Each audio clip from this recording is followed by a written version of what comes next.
Assalamualaikum students. Today we are going to discuss IS 23, that is relating to borrowing costs.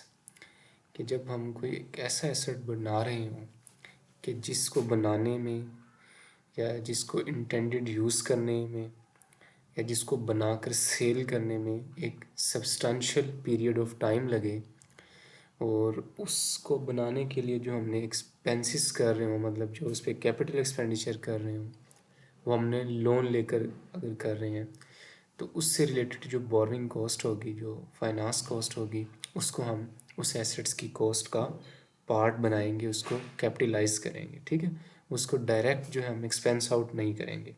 तो ये है borrowing cost का concept. सबसे पहले हम देख लेते हैं कि ये इसके और लिंकेजेस किधर हैं, किन स्टैंडर्ड्स या स्टैंडर्ड्स की इंटरप्रिटेशंस के साथ हैं। तो एक ये लिंक है IFRIC 1, changes in existing decommissioning restoration and similar liabilities. ठीक है, वो आपने पढ़ा होगा कि अगर किसी जगह हम कोई प्लांट या मशीनरी इंस्टॉल करते हैं और बाद में हमारी रिस्पॉन्सिबिलिटी है कि उस जगह को रिस्टोर करके भी देना है। जैसे कि ऑयल कंपनीज़ होती हैं, ये जब समंदर में या साहिल समंदर पर अपने प्लांट लगाती हैं तो उस गवर्नमेंट के साथ इनका जो एग्रीमेंट होता है उस कंट्री की गवर्नमेंट के साथ, तो उसमें ये भी लिखा होता है कि आपने बाद में इस जगह को इसी तरह रिस्टोर करके देना है ताकि जो इन्वायरमेंट है उसको बरकरार रखा जा सके। ठीक है, तो अब एक दफ़ा हमने एक्सपेंडिचर किए, प्लांट एंड मशीनरी लगाई, उसको कैपिटलाइज कर लिया, लेकिन उससे रिलेटेड हमने कुछ और भी काम करना होगा फ्यूचर में। मतलब जब हम इसको ख़त्म करेंगे तो वो तब भी एक्सपेंस होगा, तो हम उस कोई भी प्रेजेंट वैल्यू को उस एसेट की कॉस्ट का पार्ट बना लेते हैं। ठीक है, उससे रिलेटेड लाइबिलिटी खड़ी कर लेते हैं अपनी, और over the period of time उस लाइबिलिटी को अनवाइंड करते हैं और एसेट की जो कॉस्ट होती है उसमें शामिल कर लेते हैं और वो उसी को डेप्रिसिएशन जो है ना वो कर रहे होते हैं। ठीक है, तो इसी तरह इसका लिंक उधर कैसे है कि अगर आपने इस तरह कोई प्लांट इंस्टॉल किया है, ठीक है, और वो आपने लोन लेकर या बोरविंग्स के साथ किया है, तो आप उससे रिलेटेड जो फाइनेंस कॉस्ट होगी उसको भी आप कैपिटलाइज करेंगे। ठीक है, इसी तरह इसका एक इफ्रिक 12 के साथ सर्विस कंसेशन अरेंजमेंट है, उसके साथ एक लिंकेजेस है। ठीक है, तो मैंने साथ इसीलिए लिखे हुए हैं, मतलब ये बताए हुए हैं आप लोगों को नोट्स में, जो ये समरीज हैं इनमें, कि या इनको चूज़ इसीलिए किया है कि इसमें अदर स्टैंडर्ड्स या उसकी इंटरप्रटेशंस जो हैं उनके साथ भी लिंकेजेस हैं। ठीक है, अब ये जो स्टैंडर्ड है इसकी इफ़ेक्टिव डेट कब से मतलब इफ़ेक्ट हुआ है, पीरियड बिगनिंग ऑन और आफ्टर January 1, 2009 के बाद से जो फाइनेंशियल स्टेटमेंट्स बन रही हैं उन पर ये एप्लीकेबल है। ठीक है, अर्लियर एप्लीकेशन भी परमिटेड है।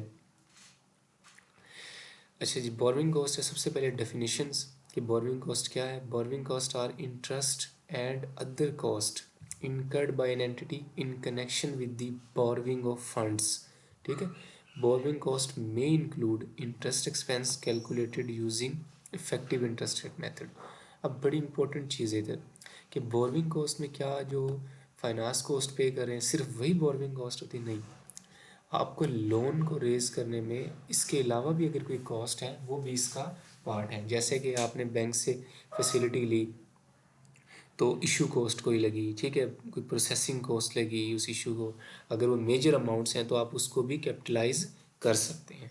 ठीक है, उसके बाद है क्या हम कोई भी एसेट बनाएंगे और अगर हम वो बोरविंग्स करके उन एसेट को एक्वायर करें या उसको बनाएं या उसको सेल करने के लिए बनाएं या अपने यूज़ के लिए बनाएं, तो क्या सबकी बोरविंग कॉस्ट जो होगी, मतलब जो सबकी फाइनेंस कॉस्ट होगी वो बोरविंग कॉस्ट होगी और उसको हम कैपिटलाइज करेंगे? नहीं। स्टैंडर्ड ने इधर आपको एक डेफिनेशन दी है कि qualifying asset, a qualifying asset is an asset that necessarily take a substantial period of time to get ready for intended use or sale।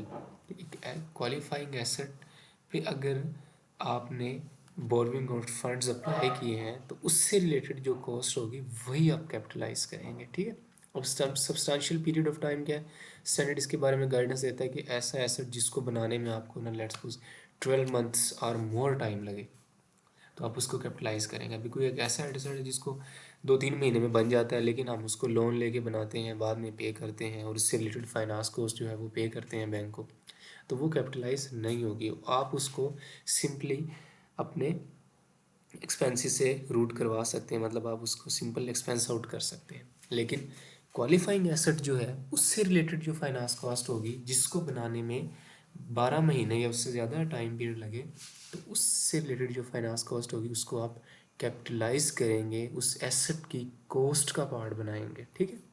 और फिर उस एसेट को बाद में, जिस तरह आपकी पॉलिसी है, वो जो भी एसेट है जिस नेचर का भी है, तो जिसका आपका डेप्रिसिएशन रेट है या यूज़फुल लाइफ है, उस हिसाब से आप उसको जो है ना डेप्रिशिएट करेंगे, ठीक है।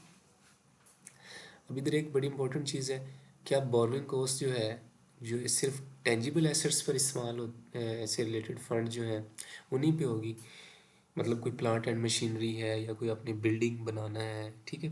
नहीं, अगर कोई इंटेंजिबल एसेट्स भी है, IS 38 के अंदर भी है, वो भी कोई आप सॉफ्टवेयर आप डेवलप कर रहे हैं या कोई वेबसाइट डेवलप कर रहे हैं या कोई और आप किसी किस्म का ब्रांड जो है वो कर रहे हैं, और उससे रिलेटेड आपकी जो कॉस्ट है, अब बोरविंग ऑफ फंड्स से रिलेटेड जो कॉस्ट होगी आप उसको भी कैपिटलाइज कर सकते हैं। ज़रूरी चीज़ ये है कि वो क्वालिफाइंग एसेट होना चाहिए, ठीक है। मतलब उसको बनाने में 12 महीने या उससे ज़्यादा टाइम पीरियड लगे, सब्सटैंशियल पीरियड ऑफ टाइम। अब ये मैनेजमेंट की डिस्क्रिशंस होती है कि कौन सा सब्सटैंशियल पीरियड है, कौन सा नहीं है, वो उन्होंने अपने हिसाब से वो करना है। स्टैंडर्ड ने जस्ट आपको गाइडेंस प्रोवाइड करनी है। उसके बाद जी रिकग्निशन, कि बोरविंग कॉस्ट को आप कब रिकग्नाइज करेंगे, स्टार्ट करेंगे, कि borrowing cost that are directly attributable to the acquisition, construction और प्रोडक्शन ऑफ क्वालिफाइंग एसेट, ठीक है, are required to be capitalize as part of the cost of that asset. उसके बाद है कि other borrowing cost are recognize as expense when incurred, ठीक है। आपने कोई एसेट एक्वायर किया, ठीक है, लाजमी नहीं है कि आप उसको बनाएं तभी आपको लगे कि जनाब ना इस पे 12 महीने या उसका टाइम पीरियड लगेगा। आपने एक एसेट एक्वायर किया और उसको आने में, ठीक है, उसको इंटेंडेड फॉर यूज़ करने में या सेल करने में 12 महीने लग जाते हैं, ठीक है। और आप उसकी जो, अब देखें लेट्स सपोज आपने एक एसेट बाई किया बैंक से, लोन लिया, ठीक है, और जो है ना फ़ौरन आपने वो कर दिया, उसकी पेमेंट कर दी उस एसेट को, सप्लायर को, ठीक है। लेकिन बैंक का लोन अब आपने काफ़ी अरसे के बाद मतलब पे करना है, तो अब ये क्वालिफाइंग एसेट है या नहीं, ठीक है। तो ये नहीं है, ये जस्ट आपने लोन से एसेट लिया, ठीक है, और आप उसको फ़ौरन यूज़ कर सकते हैं, ठीक है। तो उस पर तो सब्सटेंशियल पीरियड ऑफ टाइम ही नहीं लग रहा कि वो इंटेंडेड यूज़ के लिए रेडी हो, वो तो फ़ौरन रेडी टू यूज़ है जैसे ही आपने लिया है, ठीक है। तो इस केस में आप उससे रिलेटेड फाइनेंस कॉस्ट को एक्सपेंस आउट ही करोगे, कॉस्ट का पार्ट नहीं बनाओगे, ठीक है। आपने जस्ट एसेट को फेयर वैल्यू पर रिकॉर्ड करना है, और अगर बाद में आप उसकी इंस्टॉलमेंट पे करते रहेंगे, ठीक है, उससे रिलेटेड जो फाइनेंस कॉस्ट होगी उसको आप सिंपली एक्सपेंस आउट करेंगे। उसके बाद है जी, if funds are borrowed specifically the amount of borrowing cost eligible for capitalisation are the actual borrowing cost incurred on that, ठीक है। अब देखें ये बड़ी इंपॉर्टेंट चीज़ है। लेट्स सपोज आपने बैंक से 100 मिलियन का लोन लिया, ठीक है, और आप बिल्डिंग कंस्ट्रक्ट कर रहे हैं और वो क्वालिफाइंग एसेट है, उसके डेफिनेशन को मीट कर रही है, तो आपने मतलब वो जो लोन लिया है वो स्पेसिफिकली उस बिल्डिंग के लिए लिया है। अब वो कैसे पता चलेगा कि स्पेसिफिकली बिल्डिंग के लिए लिया है? आपने जब बैंक से लोन लिया होगा तो एग्रीमेंट हुआ होगा, फैसिलिटी लेटर होगा बैंक की तरफ से आपको मिला होगा, ऑफर लेटर जो है, ठीक है, एग्रीमेंट हुआ होगा, उसमें लिखा होगा कि जो पर्पज़ ऑफ फंड है वो क्या है, ठीक है। तो इससे हम जो ऑडिटर्स होते हैं या मैनेजमेंट होती है वो इससे डिसाइड कर लेते हैं कि इसका पर्पस क्या है, कि मतलब ये स्पेसिफिकली लोन लिया है या कोई जर्नल बोरोइंग है। अगर स्पेसिफिकली लोन लिया है उस बिल्डिंग के लिए, तो सिंपल आपने उससे रिलेटेड फाइनेंस कॉस्ट है उसको उस एसेट की कॉस्ट का पार्ट बना देना है, ठीक है।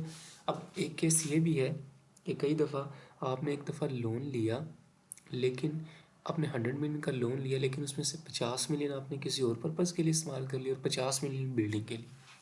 तो अब फिर आप जो उससे रिलेटेड फाइनेंस कॉस्ट होगी ना, उसको भी पोर्शन करेंगे इसी तरह, ठीक है।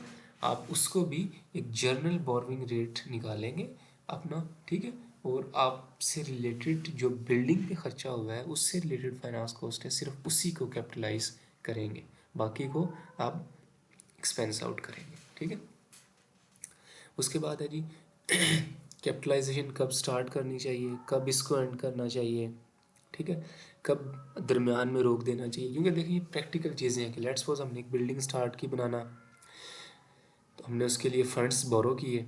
तो जब हमने फंड बोरो किए ना, ठीक है, उस दिन से अगर हमें जो फाइनेंस कॉस्ट है वो लगना स्टार्ट होगी तो हम उसको कैपिटलाइज करना शुरू कर देंगे। ठीक है, या लेट्स सपोज एक बिल्डिंग हमने कंस्ट्रक्ट करना है, अभी बिल्डिंग का जो है ना नक्शा अप्रूव हो रहा है जी, उसके बाद बिल्डिंग की जो बुनियादें रखी जा रही हैं, लेकिन वो पैसे हम अपनी जेब से लगा रहे हैं। ठीक है, ये कंपनी के फंड्स हैं वो इस्तेमाल कर रहे हैं। ठीक है, अभी बोरविंग नहीं की तो उस पर देखिए ना फाइनेंस कॉस्ट ही नहीं आनी कोई, वो तो आपके अपने फंड्स हैं। ठीक है, आपने कैपिटलाइजेशन कमेंस कब करनी है, तो जब आपने फंड्स लिए और आपने उनकी पेमेंट करना है। ठीक है, तो जिस डेट से बैंक आपको चार्ज करना शुरू करेगा ना फाइनेंस कॉस्ट, आपने भी उसी डेट से उसको इनकर करना स्टार्ट कर देना है। ठीक है, अब कई दफ़ा ऐसे होता है बैंक आपको कह देता है कि जी ये फंड्स लें 100 मिलियन की, ठीक है, 6 महीने का आपके पास ना ग्रेस पीरियड है, पैसे हम आज दे देते हैं, लेकिन आपको जो है ना फाइनेंस कॉस्ट लगना शुरू होगी। लेट्स सपोज आज 1 जनवरी है, हम आपको ना 1 जुलाई से चार्ज करेंगे। तो आप अपने जो है बोरविंग कॉस्ट है उसको भी 1 जुलाई से चार्ज करना शुरू करें, पहले 6 महीने आप भी ना लगाएं। क्यों? क्योंकि बैंक नहीं लगा रहा, तो हम क्यों उसको कैपिटलाइज करें। ठीक है, तो ये होपफुली आपको चीज़ें कवर जो है ना समझ आ गई होंगी। उसके बाद है जी, कई दफ़े ऐसे होता है कि capitalization during the period suspend हो जाती है। वो कब होता है कि जब आपने कोई क्वालिफाइंग एसेट बनाया किसी भी रीज़न की वजह से, लेट्स सपोज कोई बिल्डिंग है आपने बनाना स्टार्ट किया, वो काम रुक गया जनाब, किस वजह से, कि लेट्स सपोज बिल्डिंग का जो मटेरियल है ना, बिल्डिंग मटेरियल वो दस्तियाब नहीं है मार्केट में। ठीक है, लेकिन बैंक ने तो लोन दिया हुआ है, वो तो एक्सपेंस चार्ज करेगा अपना। ठीक है, तो इस केस में क्या होगा, इस केस में जो फाइनेंस कॉस्ट होगी, अगर वो काफ़ी लंबे अरसे तक मतलब काम रुका रहे, तो उससे रिलेटेड जो फाइनेंस कॉस्ट है वो हम एक्सपेंस आउट ही करेंगे, उसको कैपिटलाइज नहीं करेंगे। ठीक है, कि capitalization is suspended during extended periods. अब एक्सटेंडेड पीरियड कितना है, लेट्स सपोज हमें मटेरियल 2 महीने नहीं मिला, तो क्या 2 महीने की हम फाइनेंस कॉस्ट है जो वो एक्सपेंस आउट करेंगे, उसे कैपिटलाइज नहीं करेंगे। ये डिस्क्रिशंस है मैनेजमेंट की, अपनी मर्ज़ी है, जजमेंट है उनकी कि कितना अरसे को वो समझते हैं कि इस पीरियड में एक्टिव डेवलपमेंट नहीं हुई, इंटरप्ट रही है, तो लिहाजा हम इसको कैपिटलाइज ना करें, एक्सपेंस आउट करें। ऑडिटर्स भी देखें ना, ऑडिट जब करते हैं मतलब आपने प्रोफेशनल जजमेंट और स्केप्टिसिज्म का जो है ना मुजाहरा करना होता है। ठीक है, तो आप देख लें अगर मटेरियल अमाउंट है तो आप कहें कि नहीं जी ये टाइम पीरियड बड़ा काफ़ी अर्सा एक्टिव डेवलपमेंट रुकी रही है, तो लिहाजा आप इसको सस्पेंड कर दें और एक्सपेंस आउट करें। और अगर थोड़े बहुत दिन रुकी रही है किसी भी नॉर्मल रीज़न की, लेट्स सपोज कई दफ़ा ऐसा होता है कि जी इंजीनियर्स या जो मिस्त्री हजरात हैं वो नहीं मिल रही, लेबर्स नहीं मिल रही। ठीक है, कोई 5 दिन 10 दिन कोई रुक गया या किसी और वजह से रुक गया, तो उस पीरियड में आप इसको कैपिटलाइज करते रहें, कोई मसला नहीं है। या लेट्स सपोज बिल्डिंग कंस्ट्रक्ट हो रही थी, कोरोना जैसे आया था, इस तरह आ गया, किसी वजह से गवर्नमेंट ने कोई रिस्ट्रिक्शन लगा दी और काफ़ी अरसे तक चीज़ें रुकी रही, तो इस केस में जो बोरविंग कॉस्ट होगी वो आप एक्सपेंस आउट करे हुए उसको कैपिटलाइज नहीं करेंगे। ठीक है, उसके बाद है जी कैपिटलाइजेशन। अच्छा जी ठीक है, हमने बिल्डिंग बनाना स्टार्ट की, लोन लिया, तो जब से बैंक ने लोन दिया उसको कैपिटलाइज करना शुरू कर दिया। ठीक है, अब ये हुआ है कि वो कंप्लीट हो गई है। ठीक है, इंटेंडेड फॉर सेल हो सकती है, यूज़ हो सकती है, उसके लिए कंप्लीट है, तो आप उसको फ़ौरन जो है क्या करें, आप उसको उसकी कैपिटलाइजेशन जो है बोरविंग कॉस्ट की आप रोक दें। कई दफ़ा ऐसे होता है कि बैंक ने आपको लोन दिया 5 सालों के लिए, ठीक है जी आपने 5 साल बाद ये दे देना, लेकिन आपको जो एसेट बना रहे हैं ना बिल्डिंग, वो 2 ढाई साल में बन के तैयार हो गई है। आप उसको सेल कर सकते हैं, आप उसको जिस इंटेंडेड पर्पज़ के लिए आपने बनाई थी, लेट्स सपोज रेंट पे देनी थी, तो आप रेंट पे उसको दे सकते हैं। तो अब क्या है, अब बैंक की पेमेंट तो 5 सालों तक चलेगी, उससे रिलेटेड फाइनेंस कॉस्ट भी चलेगी, लेकिन अब वो अगले 2.5 साल की जो कॉस्ट है ना, कि जब बिल्डिंग बन गई है, ठीक है, इंटेंडेड यूज़ के लिए रेडी है, सेल के लिए रेडी है, कंप्लीट है, इंटेंडेड यूज़ आर सेल, तो उससे अगली जो फाइनेंस कॉस्ट है ना वो आप एक्सपेंस आउट करेंगे, उसको आप कैपिटलाइज नहीं करेंगे। ठीक है, क्योंकि एसेट जब बन के रेडी हो गया है तो अब उससे रिलेटेड जो कॉस्ट है बोरोइंग की वो आप एक्सपेंस आउट करेंगे। स्टैंडर्ड आपको गाइडेंस ये दे रहे हैं, ठीक है। उसके बाद लास्ट में है कि डिस्क्लोजर क्या है। कि एक कंपनी है, कोई भी कंपनी है, कोई एंटिटी ऑर्गेनाइजेशन है, उसने इसी तरह बोरोइंग्स ऑफ फंड्स की है और उन्होंने अब उसको क्वालिफाइंग एसेट पे लगा रहे हैं, तो आप उसको क्या क्या चीज़ें अकाउंट्स में डिस्क्लोज करोगे, ठीक है। तो डिस्क्लोजर आपने दो देने हैं कि amount of borrowing cost capitalise during the period, कि कितनी अमाउंट कैपिटलाइज हुई है। देखिए ना, एक बिल्डिंग है लेट्स सपोज मेरे पास, ठीक है, मैं शो करवा रहा हूँ कि इस बिल्डिंग में मैंने 600 मिलियन लगाए हैं पैसे, ठीक है। तो मैं उस 600 मिलियन में ना एक डिस्क्लोजर दूंगा नीचे कि this amount includes an amount of rupees इतने which is pertaining to the borrowing cost capitalise during the period, ठीक है।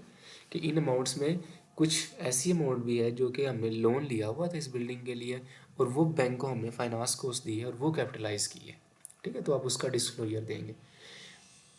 उसके बाद कैपिटलाइजेशन रेट, किस रेट पे आपने कैपिटलाइज की है, कैपिटलाइजेशन रेट आपने वो जो है ना वो डिस्क्लोज करने हैं, किस रेट पे की है, ठीक है। बोर्डिंग ऑफ फंड्स वगैरह की क्या रेट थे वो आपने डिस्क्लोज करने हैं आपने अपने डिस्क्लोजर में। कैपिटलाइजेशन रेट अक्सर ये भी होता है ना कि अगर जर्नल बोर्विंग है, स्पेसिफिक है, तो इतने परसेंट जो है ना कैपिटलाइज हुआ है जी, इतने परसेंट एक्सपेंस आउट हुआ है। ये सारी चीज़ें आपने डिस्क्लोज करनी है, ठीक है।